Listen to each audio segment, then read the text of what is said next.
Hey, brothers and sisters. My name is John. I'm the pastor of First United Methodist Church here in Mountain City and Trade United Methodist Church in Trade, Tennessee. Well, it's a beautiful day here in Mountain City. There is snow on the ground. The roads are pretty clear, but there's a beautiful blue sunny sky, so it's all right. It's kind of cold, but that's okay. But it's still a beautiful day, and we're thankful for the day God gives us. Well, I want to share a mug with you today.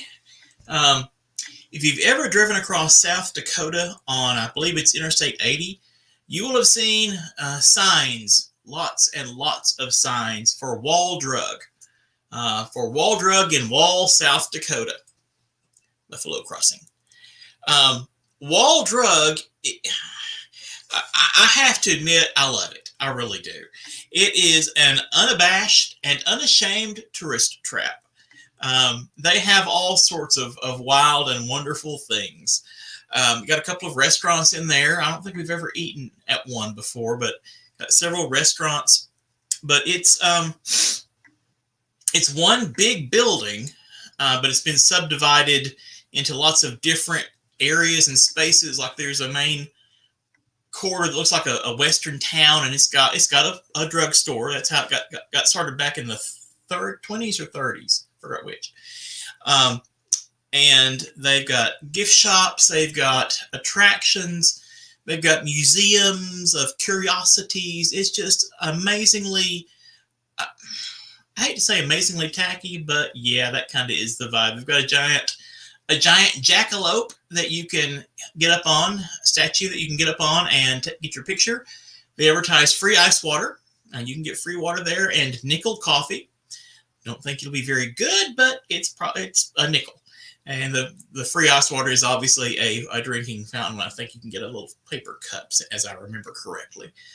But there's just all sorts of neat stuff there, and I just like the vibe. I'm dating myself here. If you were ever in Gatlinburg, Tennessee in the 60s or 70s, you remember a big store called Rebel Corner. It was right there underneath the Sky Needle. Space Needle, and it was one of these one big, under one roof, multiple stores together that just kind of fed into one another. It's like this maze of stuff, and so Wall Drug reminds me of that. You can go from store to store to store. Each little section or each little store have its own different vibe, on different kind of materials. It's just a wonderful place. I like it a lot. It is not refined. It is not cultured. And in many cases, it's not. It ain't classy, but it's fun. I like it. So anyway, I got this mug to remind me of that. We try to stop by every time we go by, just because it's just kind of neat. All right, so good times. All right, today we are looking at Exodus chapter 25. The Israelites are in the wilderness, kind of at the beginning of their journey, and they are camped around the mountain of God. And God tells them to have a sacrifice, and they do that. And the elders and Moses and Joshua and Aaron go up, and they see the presence of God. They see God. And so then Moses is told to come on up the mountain, and a giant cloud covers the top of the mountain. And this is the 24:18. Moses entered the cloud and went up on the mountain. Moses was on the mountain for 40 days and 40 nights. Now, we've talked about this before briefly, but let's go ahead and touch on it again. Moses was on the mountain 40 days and 40 nights. That could mean literally 40 24-hour periods. I mean, it can literally mean that, but oftentimes a very even number, and especially 40, is a symbol of completeness. Moses went up on the mountain for a while, and the while was long enough. Moses went up on the mountain long enough to be with God and to receive these instructions that we're going to talk about here briefly. So don't get locked in stone on the idea that excuse me. don't get your mind locked in stone on the fact that numbers in the Bible have to be literal counts. They don't. Numbers in the ancient world, especially in the Hebrew worldview, numbers had significance beyond just the counting of things. 40 was a symbol for long enough, a sufficient amount of time. And that should ring echoes of Jesus being in the wilderness 40 days and 40 nights. So that Jesus was in the wilderness long enough for the purposes of God to be accomplished. So 40 can mean long enough. 7 is also a number symbolizing completeness. 12 is another number of completeness, of sufficiency, of fullness. And we can see that a lot in the book of Revelation, where many numbers are multiples of 12, indicating they are sufficient numbers, not necessarily exact counts, but sufficient numbers and like multiples of sufficient numbers. So a numerology in the Bible, Old and New Testament, can be really complicated. So this can, to make it further frustrating, this can literally be 40 days, 40 nights. We don't know. But however it was long enough. It wasn't quick, but it was long enough to accomplish, to accomplish God's purposes. Chapter 25, Exodus chapter 25. The Lord said to Moses, "Tell the Israelites to take for me an offering from all those whose hearts prompt them to give you.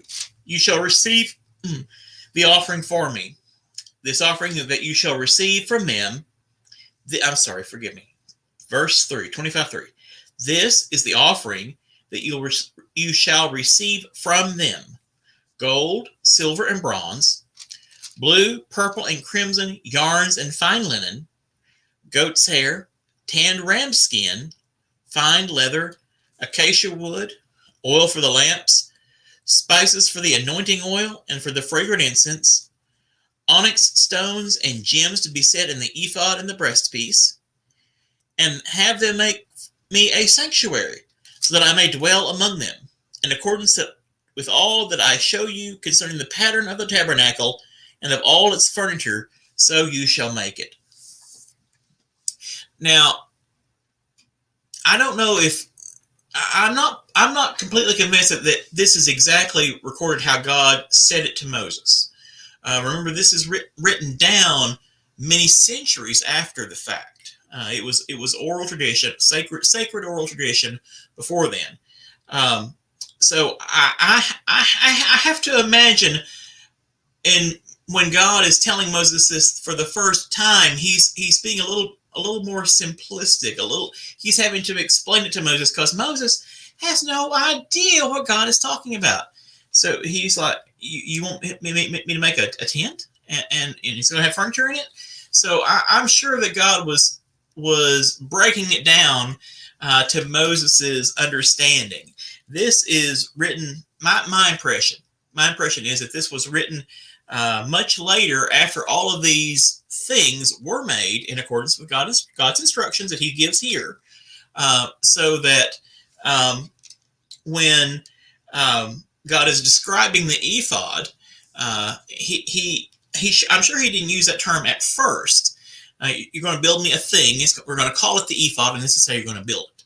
So I think that this shows some later editing or some later ways of conveying the story, because our God's been really good about telling us exactly how to do things. I mean, when for example, when God told Moses to do the plagues on Egypt, He told Moses very simply, "Take the staff in your right hand and strike the Nile."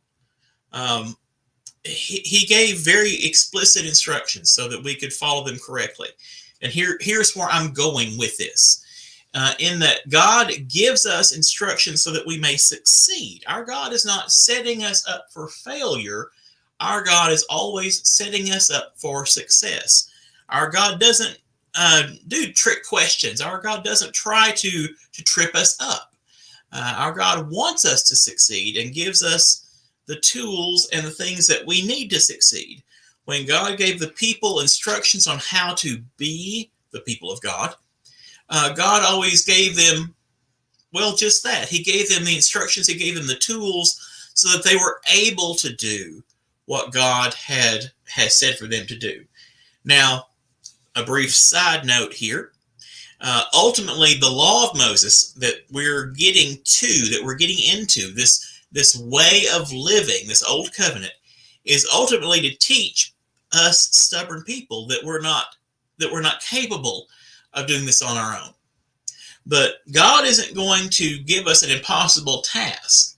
God is giving us things that we can do, and when we fail to do them, it's not God's fault. It's not a failure of instruction or a failure of giving us the right tools. When we fail to do what God asks of us, it is our own failure that we need to own. So God is now giving the instructions to Moses to make a dwelling place for him among the people. Does God need a dwelling place? No. Our God is perfectly capable of manifesting whenever and however God wants. To witness that is the tower of smoke and the tower of fire that God provided to guide the Israelites through the wilderness and protect them from the armies of the Egyptian armies. So God doesn't need that place, but God knows that it's good for us humans to have a place that's set apart, that is holy, consecrated and holy, so that we can go into the presence of God. It's something good for us as people. And I see that Sue is in the house.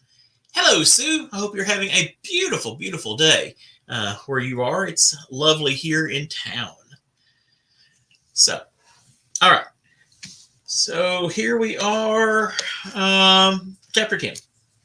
I'm sorry, chapter 25, verse 10. God is still speaking to Moses. They shall make an ark of acacia wood. Ark is a chest or a cask or a box. It shall be 2.5 cubits long, 1.5 cubits wide, and 1.5 cubits high, which is roughly 50, 51, 52 inches long by 31 inches wide and 31 inches high. So a good sized, it's over 36 inches. Okay, so yeah, it's a good sized chest. What I would compare it to is like a steamer trunk, a trunk kind of size. That's just kind of what I think of that, but as being the same size. Okay, you shall overlay it with pure gold. Inside and outside you shall overlay it, and you shall make a molding of gold upon it all around. You shall cast 4 rings of gold for it, and put it on its 4 feet, 2 rings on one side of it, and 2 rings on the other side. So it's going to have feet. It's going to have 2 rings of gold, which probably were overlaying wood because gold isn't really isn't strong enough for a good building material. You shall make poles of acacia wood and overlay them with gold. And you shall put the poles into the rings of the sides of the ark by which to carry the ark. The poles shall remain in the rings of the ark. They shall not be taken from it. You shall put into the ark the covenant that I shall give you. So that's why we call it the Ark of the Covenant, because inside the ark will be the tablets that Moses wrote out the covenant of God. Later on, it will have the staff of Aaron that budded as a sign to the Egyptians. So the Ark of the Covenant, the sign for the deliverance from Egypt, and also a golden pot of manna as a remembrance of what God provided for them in the desert. That's coming down the road. Right now, we're giving instructions on how to build the ark. Okay, 17. You shall make a mercy seat of pure gold. 2.5 cubits shall be its length. 1.5 cubits shall be its width. You shall make 2 cherubim of gold. You shall make them of hammered work at the 2 ends of the mercy seat. Make one cherub at one end and one cherub at the other, of one piece with the mercy seat. You shall make the cherubim at its two ends. The cherubim shall spring out their wings above, overshadowing the mercy seat with their wings. They shall face each other. The faces of the cherubim shall be turned toward the mercy seat. You shall put the mercy seat on top of the ark, and in the ark you shall put the covenant that I shall give you. There I will meet you from above the mercy seat, from between the two cherubim that are on the ark of the covenant. I will deliver to you all my commands for the Israelites. So there's going to be a wood on this cask, on this box. I'm sorry, it's going to be wood. It's going to be a lid, golden lid on this box that's going to have a molding of fine gold and a statue of two cherubs. Don't get locked in again to the idea of the cherubs from like Valentine's Day, the cute little chubby winged figures with the bow. These are two angelic figures, so they can be as awesome and as powerful as you can imagine them being. So they're going to have their wings overshadowing the mercy seat, the top of the box, top of the lid of the box, and that is going to be the focus of the tabernacle, and later on that's going to be the focus of the temple. That space between the wings of the cherub and the top of the ark, that is the Holy of Holies. That is the center of the mercy seat. That is where the voice of God will speak to the people. And so the Ark of the Covenant will be carried by its poles, and it will reside in the tabernacle, which is instructions are coming for that. And later on, it will be in the Holy of Holies in the temple. The Holy of Holies is the central part of the temple, place set apart. Only the high priest may enter it, and then only one time a year. He always had a rope tied to his ankle, so in case he got struck down by the power of God, they could drag his body out. So coming into the presence of God is serious business. We don't do it lightly, but we can do it joyfully and thankfully. And I'm thankful that we aren't limited to going to the mercy seat. We don't know where the ark is now. It kind of dropped from the pages of history. Lots of discussion about it. Ultimately, as far as us as Christians, it will be interesting and neat to find, but our faith is not tied to artifacts like that. But at this time, at this place, God is still very much forming the character and the identity of Israel. These are the people who follow these laws, who worship at this place. God is teaching them that they've always been temples and holy places and things, but this is a temple and a holy place that goes with them. God is showing them in a very concrete and tangible way that the presence of God is going with them, and in a very real sense, the presence of God will be leading them. More on that later on. So God's giving pretty explicit instructions on how to build this thing, and that's good. Again, our God always sets us up for success and not for failure. Excuse me.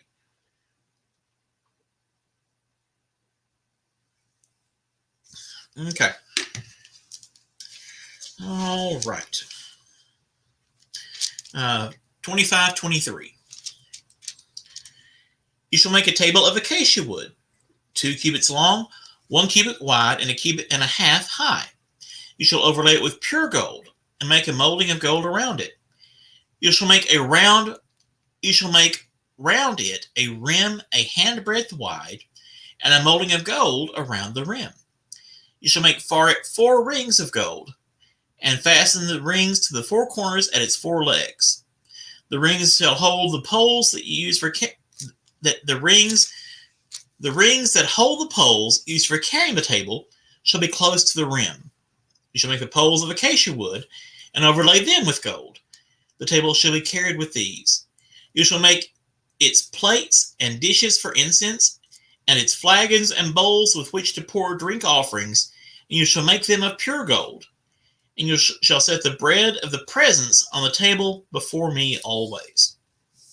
So there is a table and table fixtures, utensils, serving ware. I'm sorry, I just blanked on that term.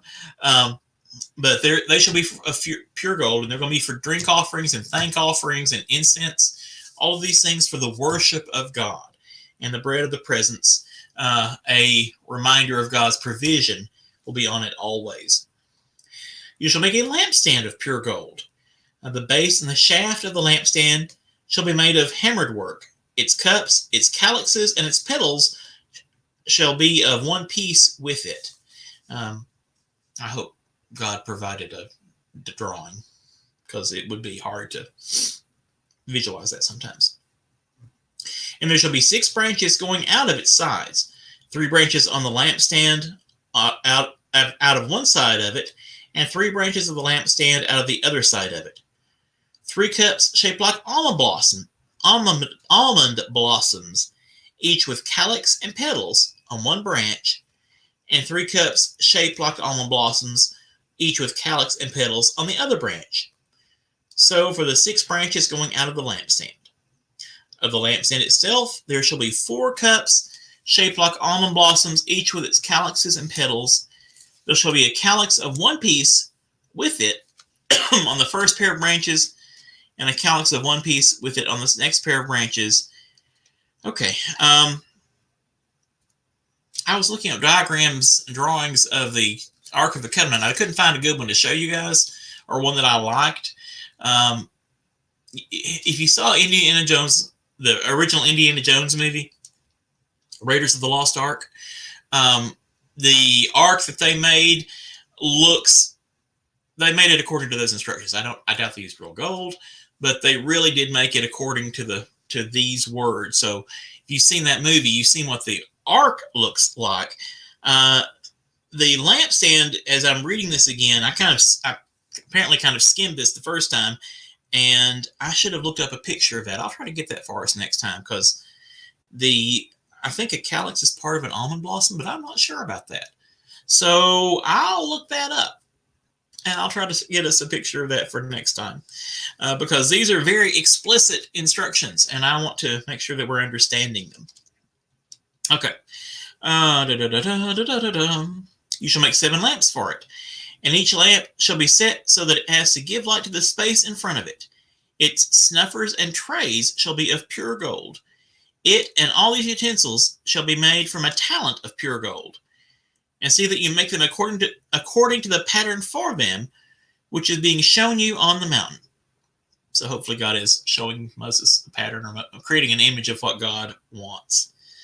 Okay, so that's chapter 25. So that is the instructions for the ark, and for the table, and what's to go on the table, and the lampstand. And chapter 26 begins instructions on the tabernacle, which will be the tent of meeting. And that's where all these things are going to live. That's where all these things are going to be carried. And it's a tent. It's portable, and all these things have carrying poles, because the people of God are not done with their wanderings. They've just come out of Egypt. They're in the wilderness. They know they're going to the promised land, but they didn't know at this point that their wanderings would take them 40 years. Again, 40, a number of completeness. They wandered in the wilderness long enough. The harsh reality is they wandered in the wilderness long enough for that current generation to die, because they broke faith. They broke the covenant with God. So, I think we'll get into the tabernacle, because it's interesting, and it's kind of mind-boggling, the level of detail that is commanded here. It's really interesting to me, because our God cares about these little details. Our God has thought about these little details. Our God is a big and awesome, universal God, but our God has the attention to pay to little details of things too, and that's both reassuring and frightening at the same time, because if God can take the care to tell the folks exactly how to weave the fabric that makes up the tent of meeting, our God can take time and attention to pay attention to exactly how we're living our lives each and every day. Our God's not too busy to pay attention to whether we're being faithful or we're not. So that can be a real challenge, can it, brothers and sisters? So anyway, I hope you found that interesting. We'll talk more about the building of the tabernacle next time. But until then, I hope you guys have a blessed week. This week we are in worship. We are going to be worshiping in church, Lord willing. And we'll also be having our online presence. And we are talking about how Jesus, I don't know how to phrase this, what Jesus thought was most important. Yeah, I think that's the best way for me to put that. So come to Sunday and hear more about that, what Jesus thinks is most important.